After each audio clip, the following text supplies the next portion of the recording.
it was just like this non-stop darkness that I could not shake. All this pain just started flowing through my system. A dark night of the soul for me. Depression, suicidal thoughts, if I should keep moving forward or should I just give up on life. So I've been documenting my process around Heartbreak, and I'm on month 4. We're in March, and man, let me tell you, February was a dark night of the soul for me. I was completely isolated, depression, suicidal thoughts, anxiety, just feeling like I'm going crazy for about a couple weeks out of the month of February. And it was probably one of the most intense experiences of my life, being sober. So let's dive right into it. So yeah, it's so interesting how different relationships are a direct mirror around how we were raised, right? So after I came out of the relationship, I realized that a lot of the pain that I had was the suppressed pain that I had with my mother. And it's a lot of, emotional abuse growing up, and a lot of neglect, and a lot of dismissiveness. So there's a lot of me just suppressing a lot of parts to keep the peace, to keep the relationship going. And after the relationship had ended in the month of February, all this pain just started flowing through my system. And I had never felt such a dark energy coming out of me. It was just like this non-stop darkness that I could not shake. It was like a purge. Just these suicidal thoughts, this anxiety, feeling like my brain is going crazy, just debilitating depression. And in that experience, I wasn't reaching out to people because I just felt like a burden, that's part of my programming around, because I felt like a burden in the relationship. I felt like a burden growing up. And yeah, I was struggling super hard and just was like questioning all the work that I've done, questioning if I should keep moving forward or should I just give up on life. And and like I said, it's a mirror, right? It's like all this stuff that's coming through, all these thought processes are actually thought processes that I've had when I was younger. There was all this depression, all this anxiety, and the way I was raised, all this suicidal thoughts of like just not being able to get away from the pain and wanting to end my life at such a young age, in high school, middle school.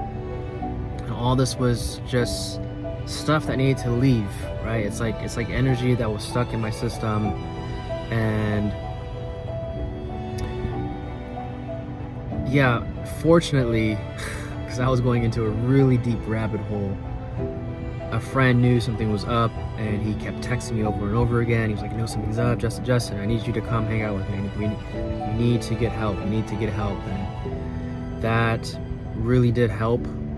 He really pulled me out of it and made me realize that I really need to reach out to friends. So I've been reaching out to mentors and friends, and I would say that, especially in breakups, that friends reaching out is so important. Like, you gotta let people know that what you're going through, you gotta get the support, because going through something as intense as heartbreak and breakup and depression and all that stuff, one should not be holding that on their own.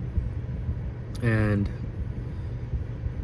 yeah, I just, from this whole experience, from the month of February, I truly understand why women go celibate after they get their heart ripped out of their chest. Because it's like, if you've been hurt so bad, you don't even think about dating. And I was hurt so bad that I decided to go celibate. So I've been like complete abstinence. I've been no self-pleasuring, no dating, no sex, like nothing. Just like no explicit images or videos. Just completely feeling this energy, like this sexual energy is now refilling my system. so I can feel myself again. Because in this relationship, I was giving so much, right? I was just pouring my heart out, and it was coming from a wounded place around like feeling inadequate and feeling not important and feeling like I'm not enough. So let me pour into this person, and I'm sure a lot of people can relate. And they pour so much into this person so they can see how amazing I am, and it's coming from a wounded place, so that they will stay and think that I'm amazing. And after the breakup, I realized how much I gave myself to this woman, and afterwards I was just like, I have no energy left. Just nervous system completely fried, no energy whatsoever. And I understand why people go celibate now, right? It's like, it's a way to reclaim your energy. As the sexual energy is building up in your system, you get to feel yourself again. It's like the celibacy is pouring that energy back into yourself, and it's actually a very beautiful journey. And I would say that something that I'm learning around myself is essentially that, around my wounds, around, wow, like at my core, I still feel inadequate. And this relationship really reflected that back to me, that I feel really inadequate. And it's teaching me that, wow, I got some work to do on myself. So I've been just like really being with those parts of myself that feel not important, that doesn't feel like a priority, that feels inadequate, that doesn't feel enough, and really being with that energy so I can transmute that. So when I am in the next relationship, I'm not being anxious, right? Like, I know who I am, I know what I'm about, and I can be more grounded in the next relationship. And one thing that this relationship has taught me is the energy of discernment, right?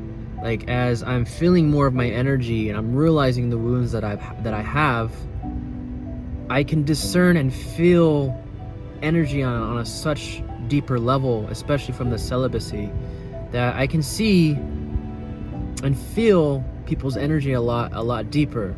And I know who's judging me a little bit more, and I'm like, all right, this person's judging me, I don't want anything to do with that type of energy. Oh, this person's like really receptive to me and like wants to share that energy that I'm giving to them, and it's like, yeah, that's the energy that I want in my life. So it's really allowing me to be more discerning, more picky, and a little bit more selfish with my energy, which feels really, really nice.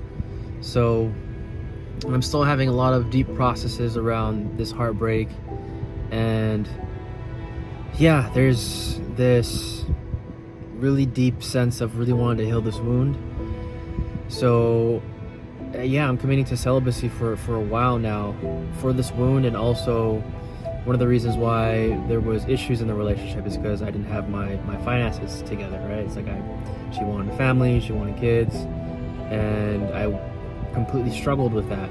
So to have all this energy, there's a lot of people that say when people go celibate for a long period of time, it allows them to harness this energy and focus towards creating something financially for themselves, and plethora of other reasons. But man, heartbreak is not fun, it's not easy, but I would say that the deeper the heartbreak, the more, especially if you're self-development oriented, the more you will get out of it when you actually start to look at the pain and look at the wounds. And I can really see how this is going to jumpstart my life in such a beautiful way, and it already has. And it's taught me so many things about myself, about the world, about energy. And yeah, I'm feeling a lot more whole from where I was at the past 3 months, and I'm having a sense of excitement, I'm having a sense of more certainty, I'm having a sense of more trust, more serenity, more peace, which feels amazing. So anyone out there that's going through heartbreak, like, I feel you. Everybody has different flavors of heartbreak, and You know, I truly believe that these heartbreaks are here for us to teach us a lot about ourselves and about the world and how to live life in more integrity and alignment. So you guys have a blessed day.